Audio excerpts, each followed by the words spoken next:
Paswan, founder chairman दलित industries association. अभी हमारा association Bharat के 11 स्टेट में अस्थायी रूप से काम कर रही है और अन्य राज्यों में भी अस्थायी रूप से कार्य कर रही है। इसका उद्देश्य है अपने समुदाय अनुसूचित जाति जनजाति के लोगों का 8 दिसंबर 2022 को बाबा साहब डॉक्टर BR अम्बेडकर के 66वीं परिनिर्वाण दिवस दलित इंडस्ट्रीज एसोसिएशन के प्रांगण में मनाई जा रही है।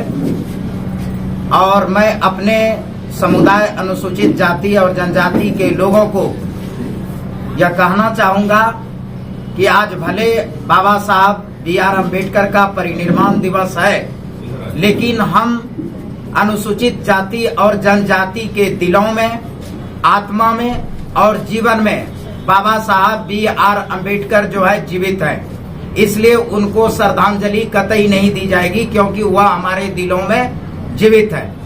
उनके जो मिशन अधूरे रह गए थे, उस सारे मिशन को जो है दलित इंडस्ट्रीज एसोसिएशन यह संकल्प लेती है कि वह जो है उनके अधूरे सपने और अधूरे मिशन को जो है दलित इंडस्ट्रीज एसोसिएशन पूरा करेगा। उनका जो सपना था समता मूलक समाज, उस समता मूलक समाज की स्थापना के लिए दलित इंडस्ट्रीज एसोसिएशन कृत संकल्प है, दृढ़ संकल्पित है।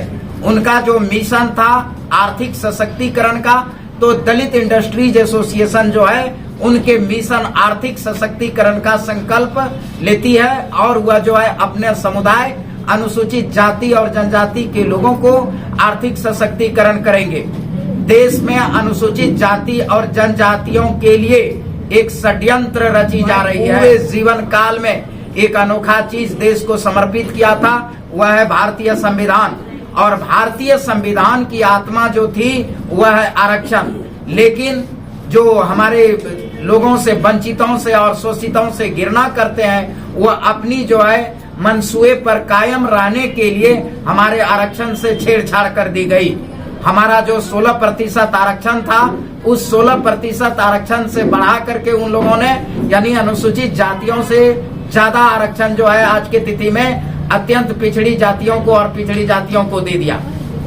हमारे अनुसूचित जनजातियों के लिए जो 7.5% का आरक्षण का प्रावधान किए गए थे, उनसे ज्यादा जो है कमजोर वर्ग, कमजोर आर्थिक रूप से कमजोर सवर्णों को दे दी गई और इस प्रकार आरक्षण के साथ छेड़छाड़ किया गया।